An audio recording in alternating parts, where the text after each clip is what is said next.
There's times in your life when things are going to happen that you've got to begin to put your dream on hold. And you might have to reinvent yourself. It's called life. And don't tell everybody about it.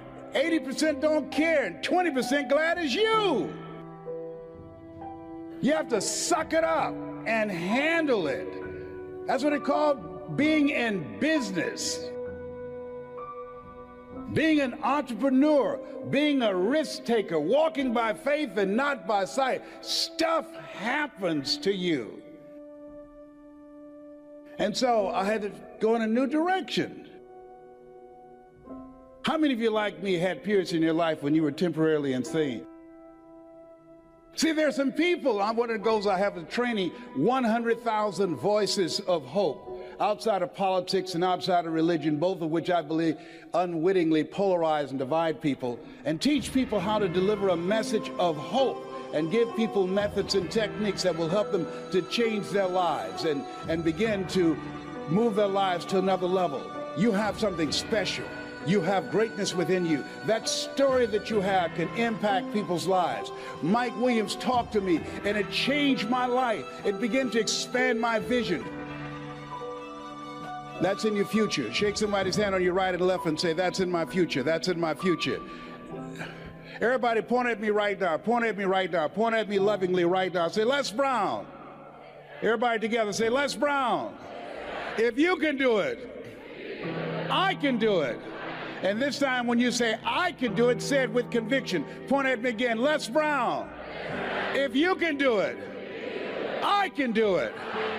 Shake someone's hand on your right and left and say, I'm ready to play a bigger game. Do that right now. Say, I'm ready to play a bigger game. If you chase your passion, if you, listen to me, I know what I was born to do. If you told me right now, I give you $5 million, E.T., but you can never do another TGIM. You can never go into another school. You can never go to another college. You can never motivate anybody for the rest of your life. No more motivation, no more inspiration. I would tell you, keep your $5 million. Why? Because this is what I was born to do. And what I've discovered, that you got to pass up on good to get to great.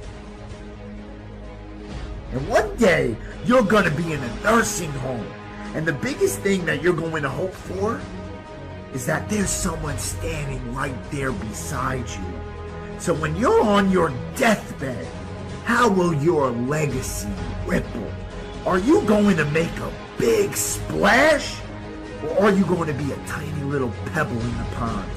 How many people will show up to that funeral of yours? How many people did you positively impact that your time expiring will make them cry because you're not here anymore to have an effect on them? I want you to place yourself in the eyes of death, because death is going to set you free. How are you going to leave this earth? Will you be remembered? How will you be remembered? Your life is not done yet. So now is the time to go after everything you want. Time will expire one day. So you gotta beat the clock. People in my life right now, are they contributing to my growth and development? Are they making me a better person? What I'm doing right now, is it nourishing me? Does it empower me? Is it giving me what I need out of my life right now? Is it challenging to me? Is it making me stretch mentally and emotionally and spiritually? Is it getting the best out of me? See, this is the only life you've got. So you don't want to squander it doing something you don't want to do, feeling you can't do any better. You can do better. You should do better. You deserve to do better. You're entitled to that.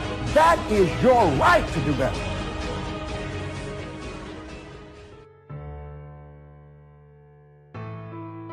I was born in a poor section of Miami, Florida called Liberty City. I was born in an abandoned building on a floor with a twin brother. And when we were 6 weeks of age, we were adopted. And when I was in the 5th grade, I was identified as EMR, labeled educable, mentally retarded, put back from the 5th grade into the 4th grade. And I failed again when I was in the 8th grade. I don't have any college education, but because of my mother, and I feel like Abraham Lincoln, who said, all that I am and all that I ever hope to be, I owe to my mother. But I'll never forget when I met Mr. Washington. I was in a class waiting on another student, and he came in and he said, "Young man, go to the board and work this problem out for us." I said, "Oh, sir, I can't do that." He said, "Why?" I said, "I'm not one of your students." He said, "Look at me." I said, "Yes, sir. Go to the board and work the problem out anyhow." I said, "Sir, I can't do what you're asking me to do." He said, "Why?" "Sir, because I'm educable mentally retarded, sir." And as the students erupted in laughter, he came from behind his desk, he looked at me and he said, "Don't you ever say that again. Someone's opinion of you does not have to become your reality." And that was a turning point in my life. On one hand, I was humiliated. But on the other hand, I was liberated. Because he looked at me with the eyes of Goethe, who said, "Look at a man the way that he is. He only becomes worse. But look at him as if he were what he could be. Then he becomes what he should be." You have greatness in you. You have the ability to do more than you can ever begin to imagine. I don't even know you, but I'm telling you what I know from my own experience. And greatness, ladies and gentlemen, greatness, it's a choice. It's not your destiny. Most people never discover their greatness. Most people, ladies and gentlemen, go to their graves living a life of mediocrity. One day, you're gonna die. And that's not me being negative. That's the cold, hard truth. So I want you to face that reality right now. And I want you to take a good look at your life right now as it is.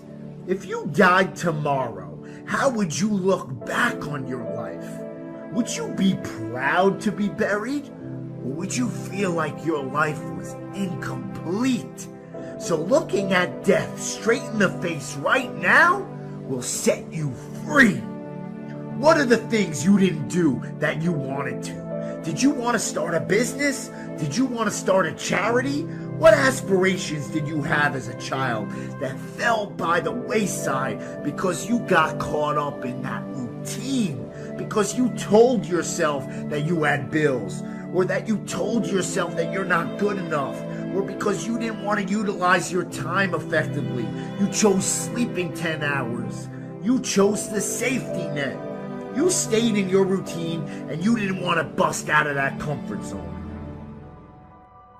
The separation of talent and skill is one of the greatest misunderstood concepts for people who are trying to excel, who have dreams that want to do things. Talent you have naturally. Skill is only developed by hours and hours and hours of beating on your craft. I just believe that. I believe that I can create whatever I want to create.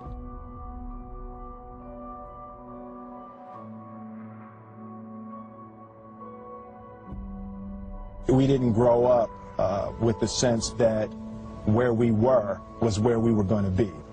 You know, we grew up with the sense that where we were almost didn't matter because we were becoming right. Something greater.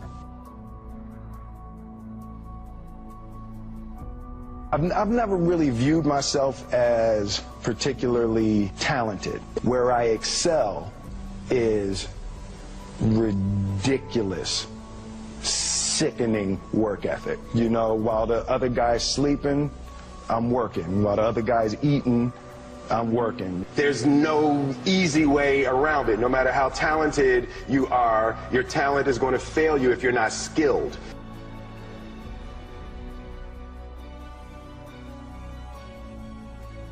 The first step before anybody else in the world believes it is you have to believe it. Make a choice. Like, you just decide what it's going to be, who you're going to be, how you're going to do it. Just decide. And then from that point, the universe is going to get out your way. It takes such a desperate, obsessive focus. You really got to focus with all of your fiber and all of your heart and all of your creativity. I'm motivated by fear. Fear. You know? Fear of what? Fear of fear. I hate being scared to do something. And I think what developed in my early days was the attitude that I started attacking things that I was scared of. You don't set out to build a wall. You don't say, I'm going to build the biggest, fattest, greatest wall that's ever been built. You don't start there. You say, I'm going to lay this brick as perfectly as a brick can be laid. And you do that every single day. And soon you have a wall. And soon you have a wall.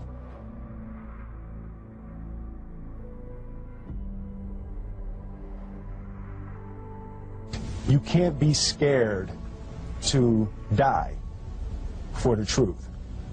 The truth is the only thing that's ever going to be constant.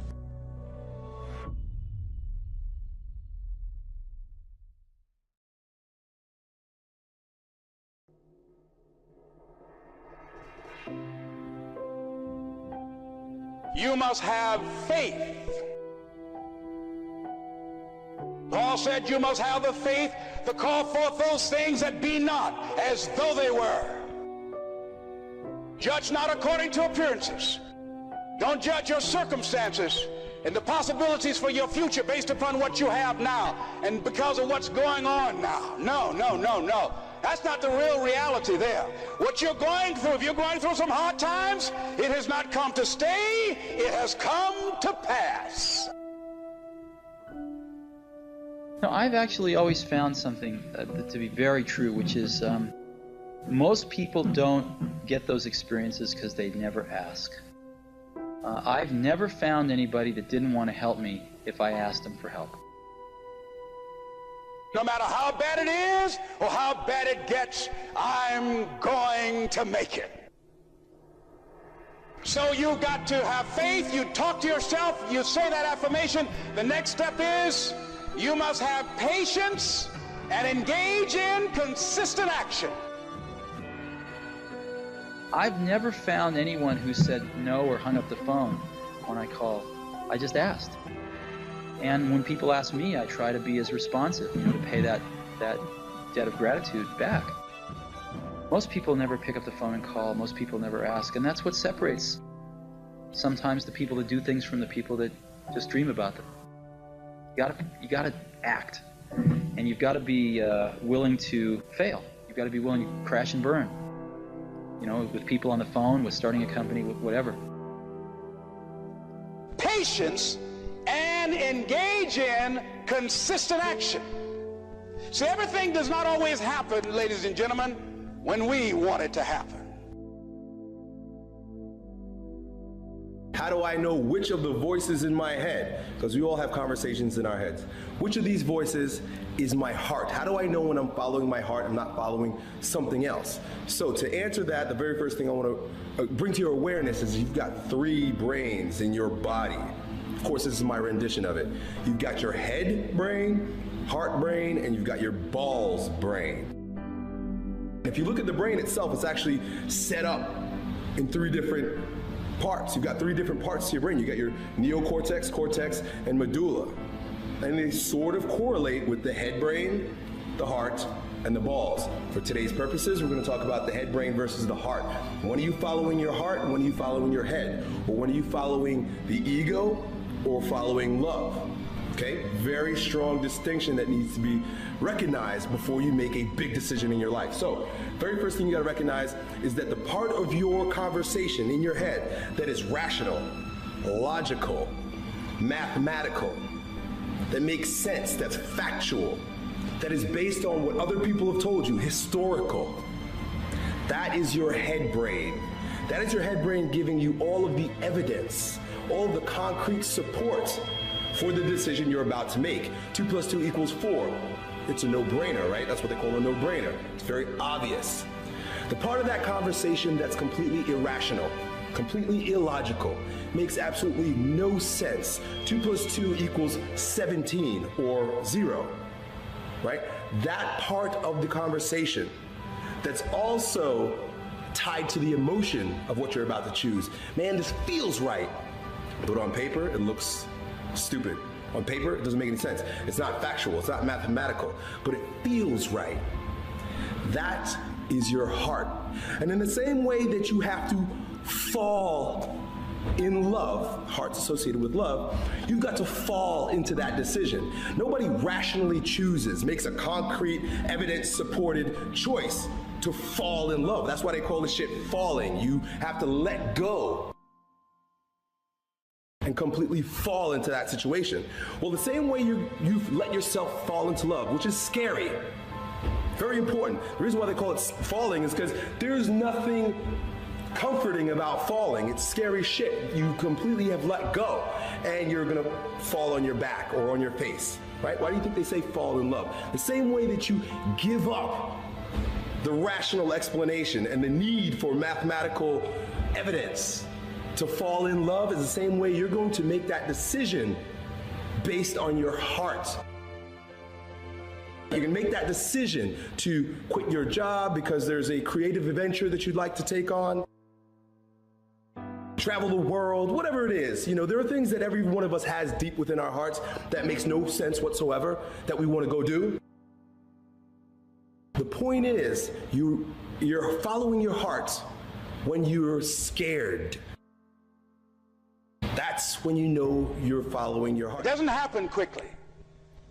So in that process, they have something in the Far East called the Chinese bamboo tree.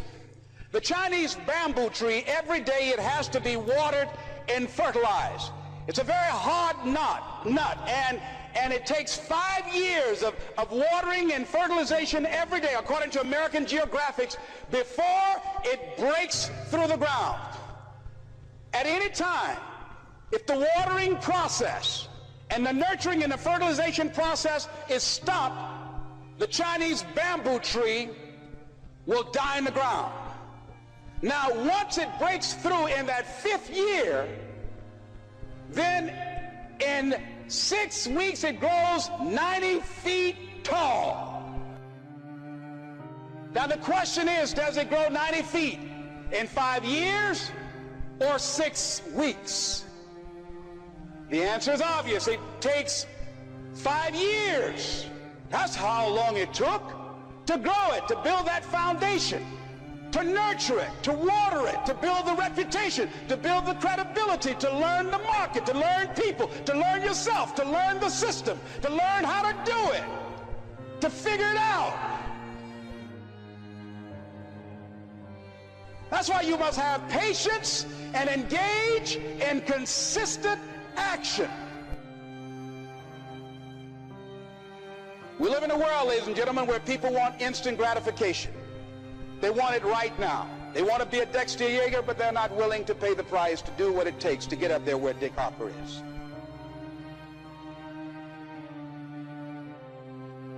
Where Bryant or Judy is. They think it was easy. No. It's simple, but it's not easy. It's a system that if you work the system, it works if you work it. But make no mistake about it, it's hard.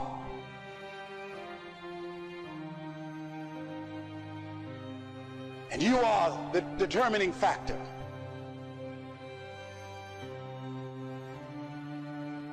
It's possible you can live your dream. It's necessary that you have goals, that you write them down, that you surround yourself with a support team, that you are creative. It's you that you must take personal responsibility to make it happen. George Bernard Shaw said, the people that make it in this world look around for the circumstances that they want, and if they can't find them, they create them. It's hard. No, easy is not an option. However, ladies and gentlemen, what you will discover is that it's worth it. So you got to look at your dreams and goals, and if you've been running into a wall, it doesn't mean that you can't get through. It means that you need to find someone who's on the other side, or find someone who knows someone who's on the other side.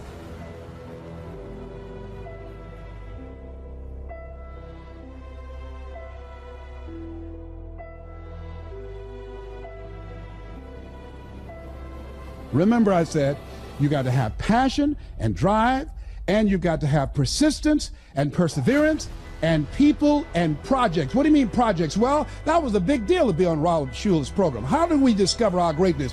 By upgrading our relationships and by having goals that's beyond our comfort zone. Why? Because it causes you to reinvent yourself. Brian Tracy calls it the danger zone. You want to do something you've never done. So being on his program was a big deal for me.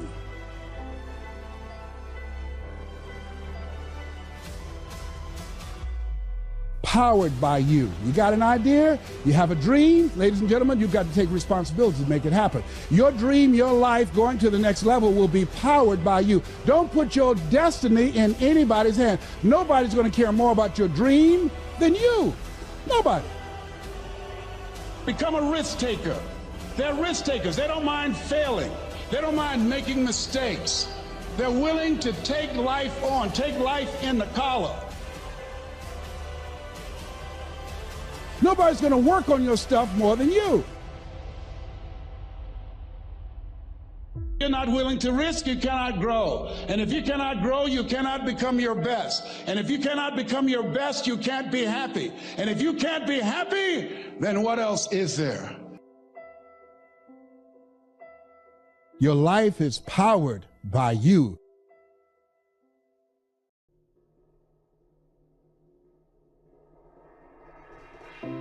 $306,000. Now, there's something that we all have in common in this room.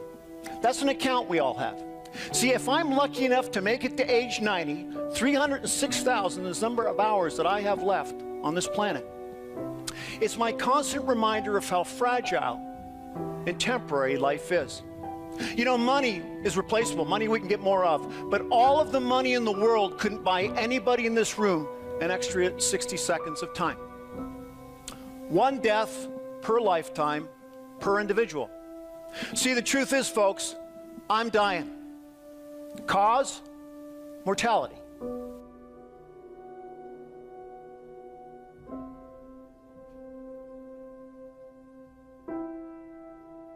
Live. See, there's a big difference between living and existing. This bank account is my constant reminder that I don't have an unlimited amount of time. Therefore, I don't get caught up in fluffing stuff. I don't spend my time on things that are not meaningful. I devote my time to things that give me richness in my life. And it also ensures that I don't become one of those individuals that ends up getting buried 30 years after I stop living. Well, Harry, what qualifies you to pontificate about this philosophy from up on high? Frankly, absolutely nothing. You're all free to go. I mean, the reality is I have 4 children.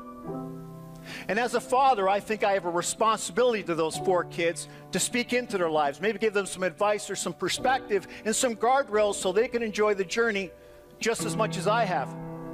So I guess in some ways I'm kind of hijacking the TED Talk today to capsulize my philosophy for my 4 children and my future grandchildren.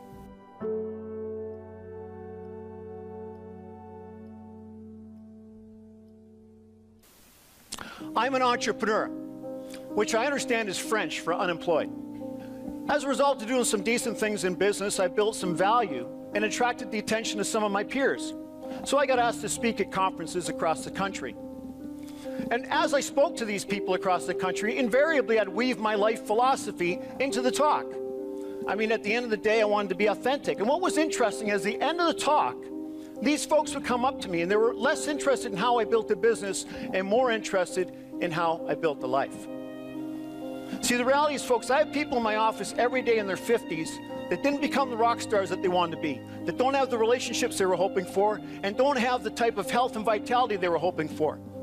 They feel like losers. Their self-esteem and their self-worth is imploded. You know, I often wonder, is that because maybe they've wrapped their value around emblems and titles and status? What do we do with our children all the time? What do we ask them? What are you going to be when you grow up? What are you going to be when you grow up? What do you want to be when you grow up?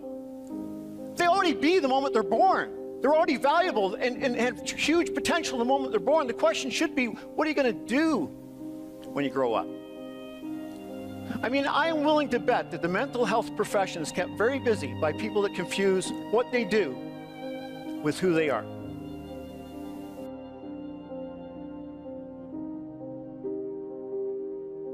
You have to cast the vision for your life. Be the architect of your life so that you live your definition of success. See, attached to that balloon is a little basket, little brown basket.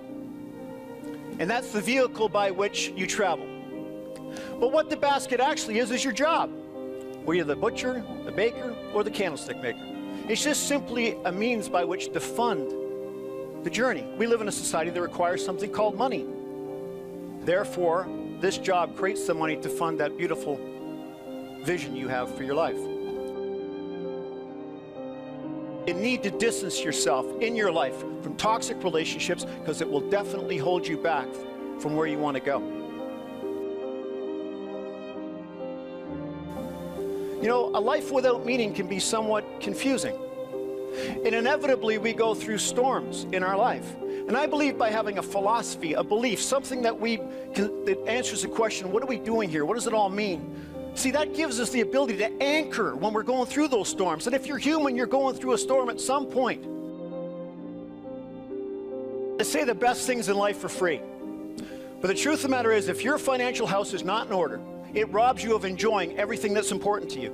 See, if you're physically in the backyard with your children playing a game, but you're mentally trying to figure out how to pay off your MasterCard, I'll tell you right now, you're missing the moment. It's being stolen from you. The truth of the matter is, you're not driving the right car, and you're not living in the right house, and you're not wearing the right clothes. Clearly. It's a good thing the fashion police aren't here. But it gets us in that consumption mode, where we always think the next purchase is going to make us happy, or the next purchase is going to be where we are when we arrive. Material things do not legitimize who we are. That's one of the big problems. Again, this going back to what we do. What we do does not reflect our value as human beings. What my kids do for a living doesn't diminish nor detract from who they are as human beings. We're living our lives upside down, and it has to stop. One more thought before I go. I understand in other cultures that there's lots of people that sit at the feet of elders, and they drink in all their wisdom, and they listen because elders are revered. They've gone down that road. They have the experience. And the kids drinking in so they don't make the same mistakes, and so they can learn. In North America, not so much, huh? Elders are seniors kind of marginalize them, brush them aside, look through them. Not always, but sometimes. And now that I'm a senior, I'd like to lead the charge to change that. Anybody over 55 with me? Amazing study was done in North America of seniors just in their last days. If you could live your life all over again, what would you do differently? A massive study. This just wasn't done on the back of a napkin. Number one answer, I would have lived a more authentic life true to who I am. Number one answer. I wish I wasn't so concerned about what people thought. I wish I went with my definition of success. Secondly, I wish I took more risks. In other words, I regret the things I didn't do, not the things I did do. And third, and certainly not least, I wish I had maintained meaningful relationships with friends and family that fueled my soul. I wish I didn't let things go. I wish I would have put more effort in. Take this opportunity today to send a message to my kids and my future grandkids, and maybe you folks can benefit too. Some closing advice. Kids, please live a life that's authentic, true to who you are. Be the author of your definition of success. Secondly, invest in meaningful relationships. Maintain them. Let them fuel your soul. And third, no matter what you do, please don't go through life in a rocking chair with a seatbelt on. Beyond boundaries. What a theme, huh? Beyond. Now, when I think of boundaries, I think of rules, regulations, and restrictions. But beyond boundaries is something different. I think of those leaders, those teachers, those supervisors, those parents who inspire us to go beyond the call of duty.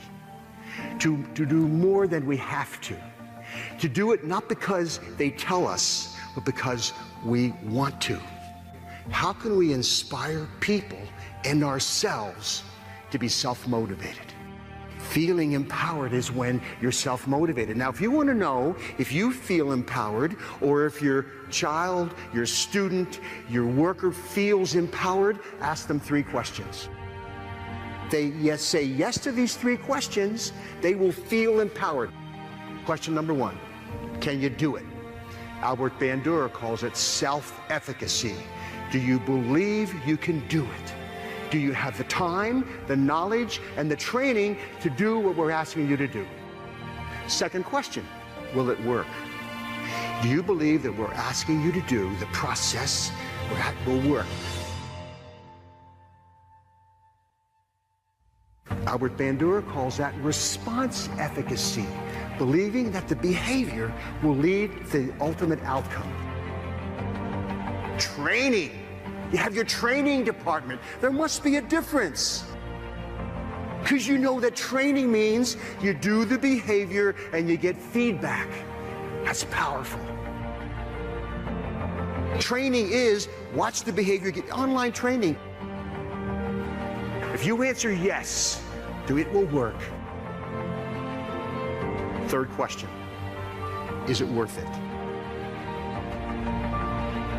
Do you believe the consequences? This is about consequences. B.F. Skinner taught us this, selection by consequences. Dale Carnegie quoted B.F. Skinner and said, from the day you were born, everything you did was because you wanted something for doing it. Is it worth it? So you have to convince people that it's worth it. Now, by the way, if you answer yes to those 3 questions, you feel competent.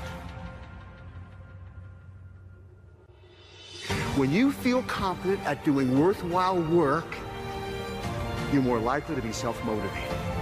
You've been there. No one has to be looking over you. You feel, now here's the challenge, leaders, teachers. How do you inspire people to feel competent? Well, you give them feedback. You give them recognition.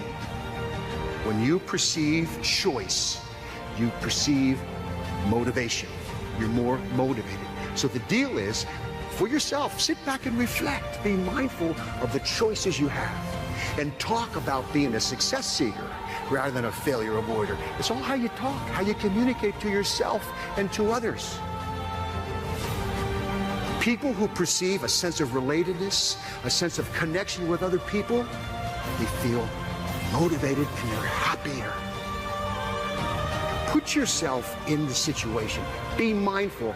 Think about the situation and what you would do. Choice. Your common sense will tell you. When you believe you have a sense of autonomy, a sense of choice in what you're doing, you feel more self-motivated.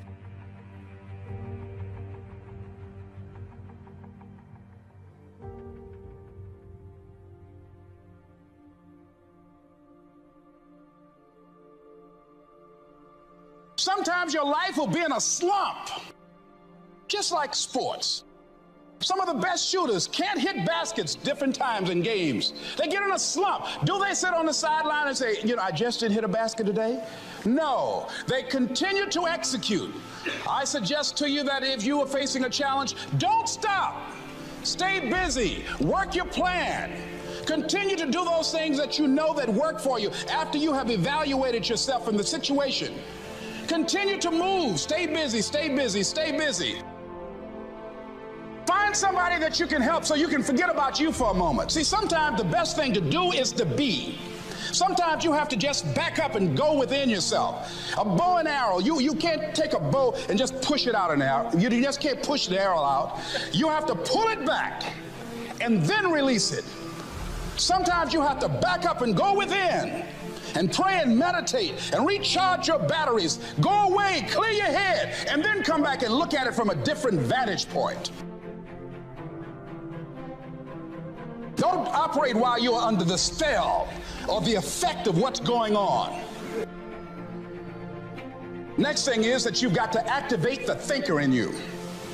Don't allow your emotions to control you. We are emotional, but you want to begin to discipline your emotion. If you don't discipline and contain your emotions, they will use you. You don't have to force yourself or motivate yourself to think negatively, to be depressed, to hate somebody, to want revenge, to want to get back at somebody, to beat yourself up over the head, to feel loaded with guilt. You don't have to make any effort to do that. Your mind is on automatic. It will do that by itself. If you want to begin to move into your own personal greatness, if you want to begin to really enjoy a happy, successful, healthy life, you've got to be willing to go against the tide. You've got to be willing to harness your will. This is what you stand for.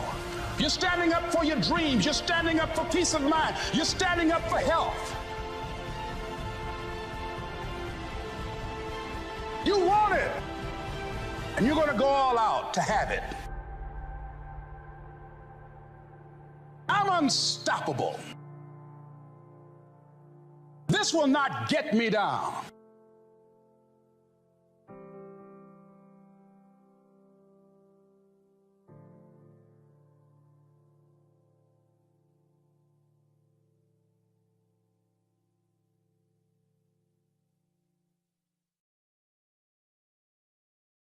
Ladies and gentlemen, if you want to make it in life, you got to know your vitamin. You've got to know every no brings you a step closer to a yes. Anybody can stop because someone said no. But there's something in you, in your heart of hearts, that's saying, I'm not a quitter. There's something in you that says, I've got the will to do it. There's something in you that says, I'm going to find a way. People who can help you out and won't help you out because they know too much about you and they don't believe, they can't see this new you. Don't allow those negative naysayers, the people who are suffering from possibility blindness, to stop you. Detoxify your life. Let all the negative people in your life go. Can I change them? No. It's a full-time job changing yourself. You are not like everybody else. You can walk outside and find pigeons, but if you're looking for eagles, it's going to take you a minute. You are different. And as you think about your goals and dreams, your personal goals, your financial goals, and whatever that number is, I want you to multiply it 100 times. And I want to warn you, don't ask yourself how you're going to do it. How is none of your business. I just want you to listen to me. You have something special. You have greatness within you. You have the ability to do more than anything you can ever begin to imagine. You have million-dollar ideas, billion-dollar ideas in you. There are people waiting to hear your voice. You have a vision of yourself doing more, achieving more, taking care of your family, making your mark, leaving a legacy. You were born to be successful. Is it easy? Of course it's not easy. It's challenging. It requires patience. It requires persistence. It requires a willingness to do whatever is required to create a new life for yourself. Don't be afraid to close your eyes and dream, but then open your eyes and see. For a lot of people, the distance between their dreams and their reality is intimidating, and they get stuck. They get paralyzed, just like I was in that marathon. And the only way forward is to be real about what it's going to take for you to achieve those dreams. You have to be honest with yourself. You have to tell yourself the truth. You have to tell yourself the truth of what it's going to take for you to be successful. You cannot achieve success without failure.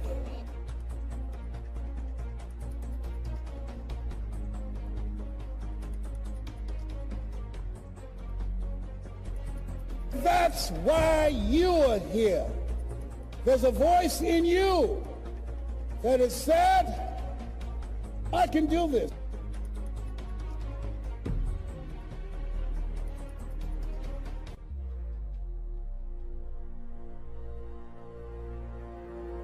There's something in you, in your heart of hearts, that said, I'm not going to let anybody pull my strings. It said, I'm going to control my own personal economy. It said, I've got a dream I want to achieve. I want my children to have a choice of the kind of education that they want. That said, I am the captain of my ship. That said, I'm going to control my destiny. And whatever it takes, I'm willing to do the work. There was something in you that said, I've got to make this happen. There's something in you that said, there's a bigger life waiting for me, calling my name. There's something in you that says, I'm on my way to a greater life.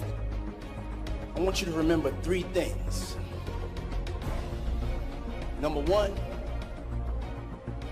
I want you to never be afraid to make a decision. Be decisive. Don't be afraid to fail. Be fearless. Number 2, I want you to remember the power of you. You gotta feel that power. You gotta believe in that power. You have that power, trust me. And last but not least, number 3, can't stop, won't stop.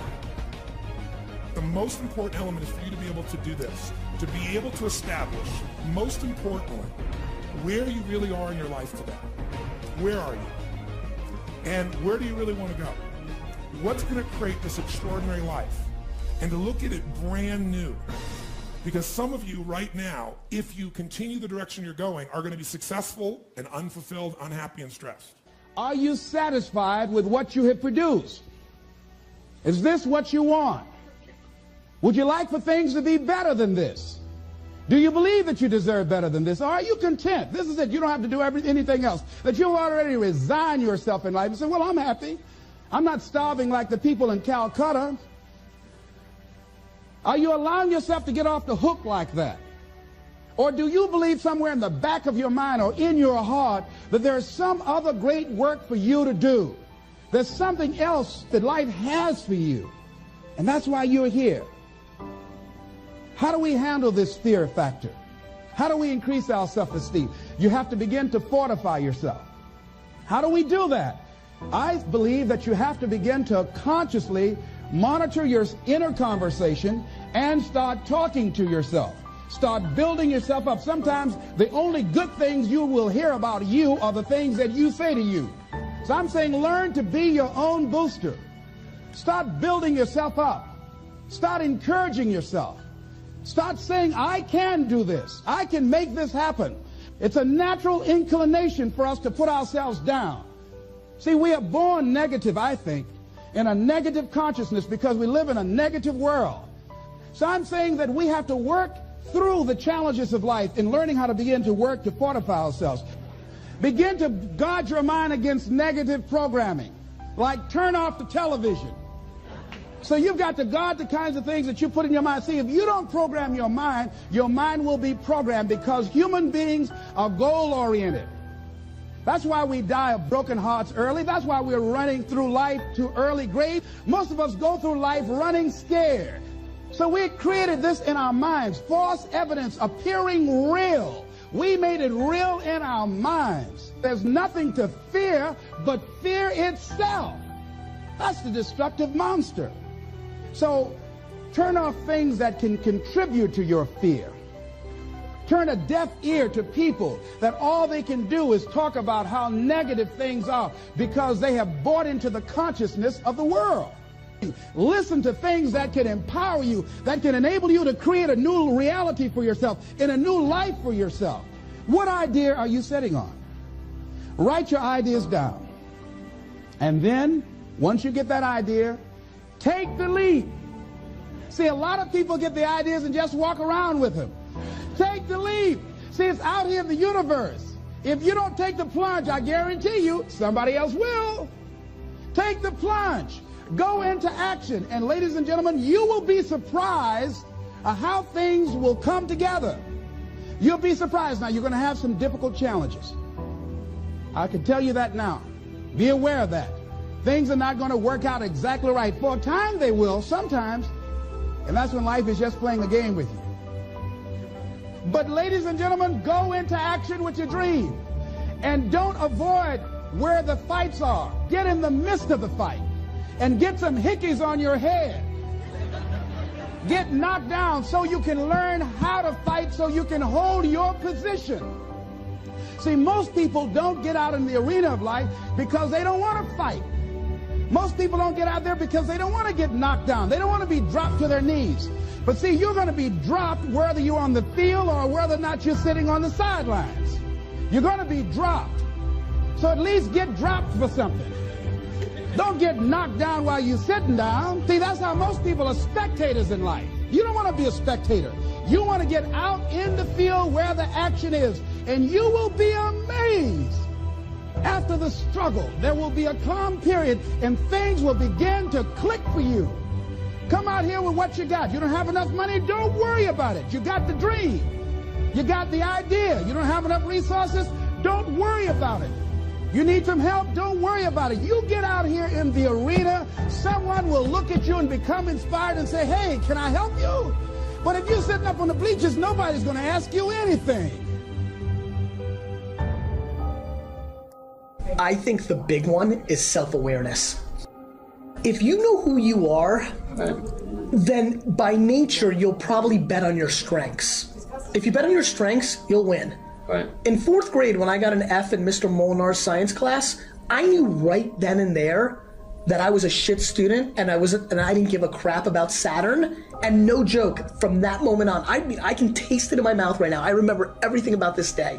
I hid the test in my drawer because I needed to get it signed. This was old school 80s school stuff. Yeah. And I didn't show my mom, and then my conscience got the best of me and I cried, and it was all weird. But what I remember more than anything was at that moment, because I'd already done lemonade and I already sold random stuff around the house door to door, I was like, I'm a businessman. That's what I called it back then.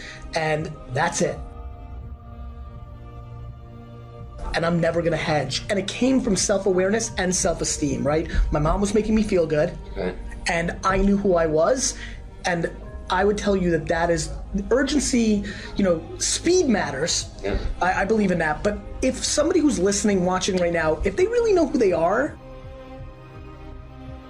if my daughter wants to stand outside and do street art for 19 hours a day, I'm all in. As long as she's aware that that's what's going to make her the happiest, right? I got lucky that the thing that made me the happiest by public standards is something that makes me money and makes me deemed successful. Sure. But boy, I'd be super pumped being all in on anything, right? As long as you just know. I have something that's called legacy is greater than currency. I'm obsessed with legacy. Okay. I'm so egotistical that basically every single thing I do in life is predicated on the narrative that's going to be written about me when I die. Basically everything I do is based on my legacy, okay, and I think that's right. And I think when you tie this conversation together, I think I have a chance at a legacy that will be talked about more than just within inside of a family, because I'm so self-aware.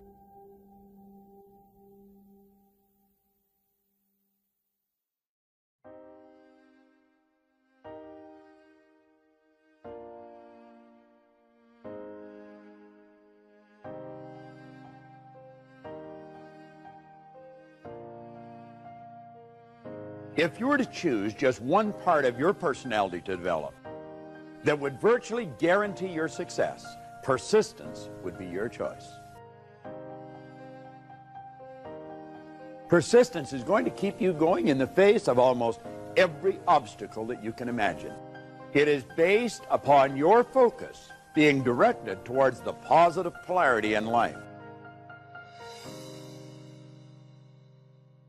Its negative brother will bring you nothing but miserable disappointments, heartache, and tears. His name, of course, is stubbornness. So you want to stay on the positive polarity. It's a well-documented fact that a high percentage of all goals that are set are abandoned, usually fairly early. Numerous dreams fade and are lost because this one great quality has never been developed. And it's not that people don't try, they do.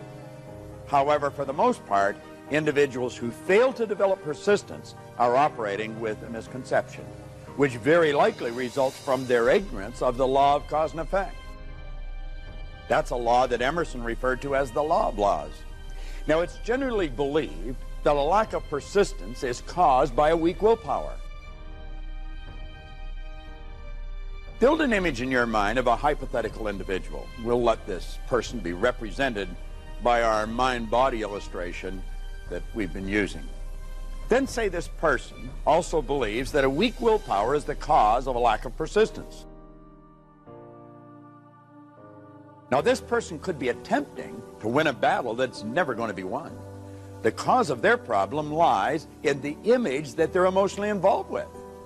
You see, their problem is then compounded with the false belief that their behavior is the primary cause of their unwanted result. Sometimes we have to ask ourselves, what's using my life? Behave, think, react because of some previous experience that we've had. One of the things that we know about life is that it is always changing. Behavior is always a secondary cause of results. The primary cause of a result is the image that is firmly planted in the subconscious mind, which must be expressed in behavior. I want you to realize that. You take a look at results, you've got to clearly understand that behavior is a secondary cause. We say behavior causes results, and it does.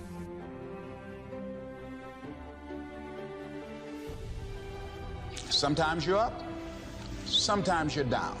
Sometimes things go real well, and sometimes they don't. Sometimes you're happy, and sometimes you're sad. Now that's that thing called life. The imagination is going to win hands down every time. I'm not suggesting the will does not have to be developed. It does. It must become highly developed. However, the will always directs you toward the image you are emotionally involved with. Think of a person who is 50 pounds overweight. That shouldn't be too difficult for you. And you've just met this person and they've gone on a diet to lose weight. 5 years later, they're 50 pounds overweight, and they're still going on a diet to lose weight. They honestly believe that their problem is a lack of willpower because they persist to adhere to the habitual behavior, the unwanted behavior of eating the forbidden fruit. This person has failed to create an image of the new result they desire, a vision of themselves at their perfect weight. And therefore, they've never properly planted such an image in their subconscious mind.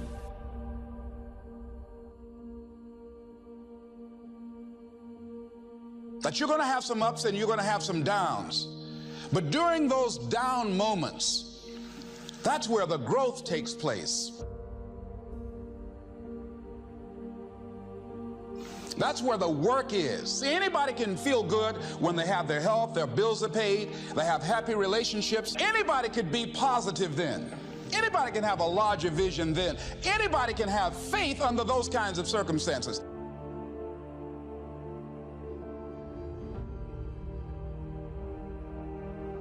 The real challenge of growth, mentally, emotionally, and spiritually, comes when you get knocked down.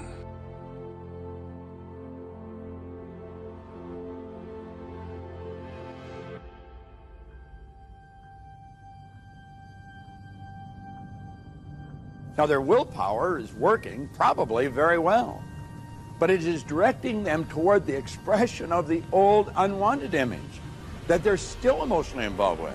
See, the old image is being expressed through their behavioral patterns that'll cause the repeated manifestation of the old image.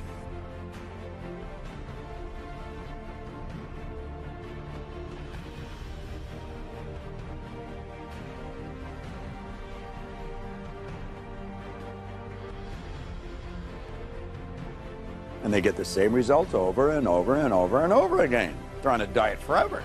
The individual's real problem is a lack of understanding of what is causing the results that they're getting in their life.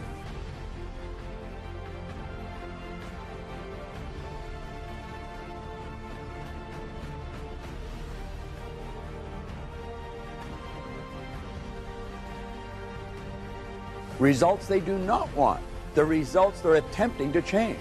They view their behavior as the cause of their unwanted results. And they repeatedly attempt to be persistent in changing those behavioral patterns, but fail time and time again.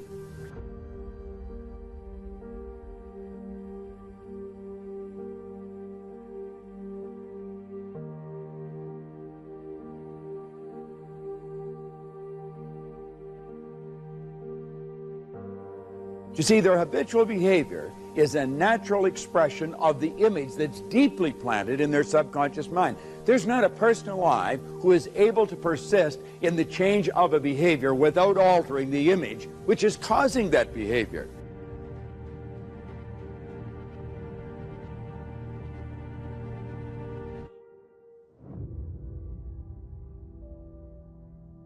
Are you going through it or are you growing through it? Are you bigger and better because of it?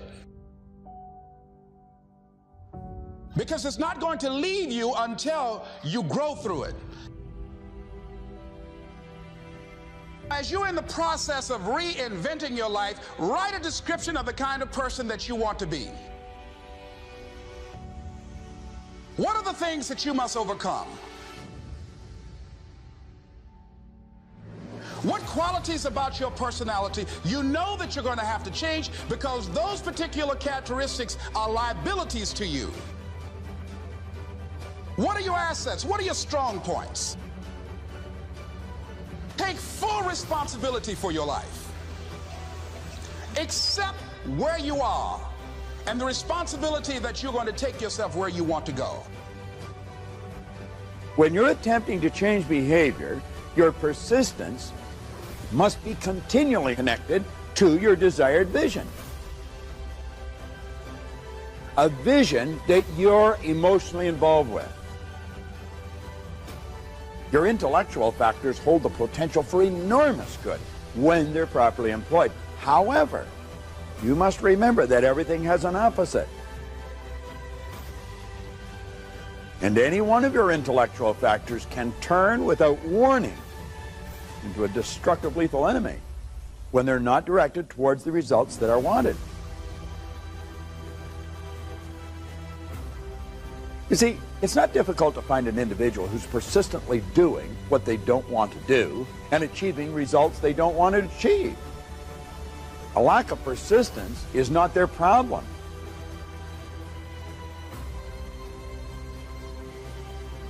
How they're using their persistence is.